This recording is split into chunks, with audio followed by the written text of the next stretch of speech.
পৃথিবীর মানচিত্রে একটি দেশ আছে যাকে বলা হয় সাম্রাজ্যের কবরস্থান। শক্তিশালী রাজ্য, সম্রাট, এমনকি সুপার পাওয়ারও বারবার এখানে এসে হেরে গেছে। সেই দেশ হলো আফগানিস্তান। কিন্তু প্রশ্ন হলো, কেন এত সাম্রাজ্য এই ভূমিতে এসে ভেঙে পড়েছে? আজ আমরা জানব আফগানিস্তানের সেই গোপন ইতিহাস, ভূগোল ও রহস্য। আফগানিস্তানকে যদি আপনি মানচিত্রে দেখেন, বুঝবেন কেন এটিকে সবাই দখল করতে চায়। এই দেশকে বলা হয় হৃদয়ভূমি বা হার্ট অফ এশিয়া, কারণ এটি মধ্য এশিয়া, দক্ষিণ এশিয়া এবং মধ্যপ্রাচ্যের সংযোগস্থল। একদিকে ভারতীয় উপমহাদেশ, অন্যদিকে মধ্য এশিয়ার তুর্কিস্তান, আর ওপাশে ইরান আর আরব। তাই বাণিজ্য পথ, সামরিক রুট এবং প্রাচীন সিল্ক রোড সবকিছুর জন্য আফগানিস্তান ছিল সবচেয়ে কৌশলগত স্থান। কিন্তু এই ভূগোলই একে করেছে অভিশপ্ত। প্রাচীন আক্রমণকারীরা। আলেকজান্ডার দ্য গ্রেট যখন 330 খ্রিস্টপূর্বে আফগানিস্তানে প্রবেশ করেন, ভেবেছিলেন খুব সহজেই এই অঞ্চল দখল করবেন। কিন্তু স্থানীয় জনগণের গেরিলা আক্রমণ আর দুর্গম পাহাড়ি ভূখণ্ড তাকে চ্যালেঞ্জের মুখে ফেলে। আলেকজান্ডারের সৈন্যরা এখানে বিদ্রোহ, ক্ষুধা আর কঠিন আবহাওয়ার মধ্যে ক্লান্ত হয়ে পড়েছিল। ইতিহাস বলে, আফগানিস্তান থেকে বের হয়ে আসার পর তার সৈন্যরা আগের মতো শক্তিশালী ছিল না। এরপর শত শত বছর ধরে হুন, মঙ্গল, তুর্কি আর পার্সিয়ান সাম্রাজ্য আফগানিস্তানকে দখল করার চেষ্টা করেছে। চেঙ্গিস খানও এসেছিলেন তার রক্তক্ষয়ী অভিযানে। তিনি শহর ধ্বংস করেছিলেন, লাখো মানুষ হত্যা করেছিলেন, কিন্তু আফগানদের প্রতিরোধ সম্পূর্ণ ভাঙতে পারেননি। ব্রিটিশ সাম্রাজ্যের পতন। 19বিংশ শতকে ব্রিটিশ সাম্রাজ্য যখন ভারত শাসন করছিল, তখন তারা ভেবেছিল আফগানিস্তানকে নিয়ন্ত্রণ করলেই রাশিয়ার বিরুদ্ধে কৌশলগত সুবিধা পাবে। শুরু হলো অ্যাংলো আফগান যুদ্ধ। প্রথম যুদ্ধে ব্রিটিশ বাহিনী ভয়ঙ্করভাবে পরাজিত হয়। কাবুল থেকে 16,000 সেনা রওনা হয়েছিল, কিন্তু বেঁচে ফিরেছিল মাত্র একজন। এই ঘটনা পুরো ব্রিটিশ সাম্রাজ্যকে কাঁপিয়ে দিয়েছিল।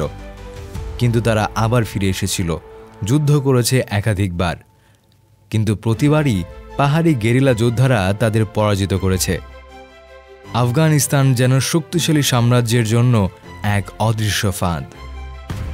সোভিয়েত ইউনিয়নের পতন।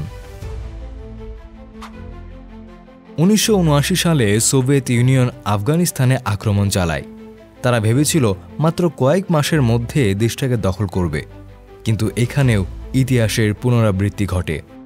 আফগান মুজাহিদরা পাহাড়ে লুকিয়ে থেকে গেরিলা যুদ্ধ চালিয়ে গেল। যুক্তরাষ্ট্র, পাকিস্তান, সৌদি আরব সহ অনেক দেশ গোপনে আফগান যোদ্ধাদের অস্ত্র ও অর্থ দিল। 10 বছরের যুদ্ধে সোভিয়েত বাহিনী ক্লান্ত, শেষমেশ ভেঙে পড়ল।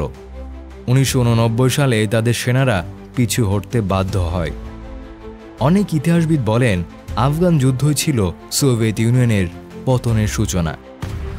আমেরিকার সবচেয়ে দীর্ঘ যুদ্ধ। 2001 সালে 9/11 হামলার পর যুক্তরাষ্ট্র আফগানিস্তানে প্রবেশ করে। উদ্দেশ্য ছিল তালেবানকে হারানো এবং আল কায়দাকে ধ্বংস করা। প্রথম দিকে তারা সফল মনে হচ্ছিল, কিন্তু বছর যেতে যেতে সেই একই দৃশ্য। পাহাড়ি গ্রামগুলো থেকে গেরিলা হামলা, আত্মঘাতী আক্রমণ আর অদৃশ্য শত্রুর সাথে লড়াই। 20 বছর ধরে বিশ্বের সবচেয়ে শক্তিশালী সামরিক শক্তি যুদ্ধ করল, হাজার হাজার কোটি ডলার খরচ করল, হাজারো সৈন্য হারালো, কিন্তু 2021 সালে তারা হঠাৎ রাতারাতি আফগান ছেড়ে চলে গেল। আর তালেবান আবারও ক্ষমতায় ফিরে আসলো, যেন ইতিহাস আবার নিজের পথেই হাঁটল। রহস্যময় সমাপ্তি। কিন্তু প্রশ্ন হলো, আফগানিস্তানকে দখল করা কেন এত কঠিন? এর উত্তর লুকিয়ে আছে পাহাড়ি ভূগোল, স্থানীয় জনগণের লড়াইয়ের মানসিকতা আর তাদের স্বাধীনতার প্রতি অদম্য আকাঙ্ক্ষা। এই দেশের মানুষ হয়তো অভ্যন্তরীণ দ্বন্দ্বে জড়িত থাকে, কিন্তু যখন বাইরের কোনো শক্তি আসে, তারা একত্রিত হয়, আর সেটাই প্রতিটি সাম্রাজ্যের পতনের কারণ। আফগানিস্তানকে তাই ইতিহাস আজও ডাকছে সাম্রাজ্যের কবরস্থান। এখানে কেউ স্থায়ী শাসক হতে পারেনি, শুধু রক্ত, ধ্বংস আর শিক্ষা রেখে গেছে। আপনি কি মনে করেন, ভবিষ্যতেও কি আফগানিস্তান সাম্রাজ্যের কবরস্থান থেকে যাবে, নাকি কোনো শক্তি একদিন এই আফগান শক্তিকে ভাঙতে পারবে? আপনার মতামত কমেন্টে জানাতে ভুলবেন না। আর যদি এই ইতিহাসের অদ্ভুত রহস্য ভালো লেগে থাকে তাহলে অবশ্যই ভিডিওটি লাইক করুন, শেয়ার করুন এবং চ্যানেলটি সাবস্ক্রাইব করুন।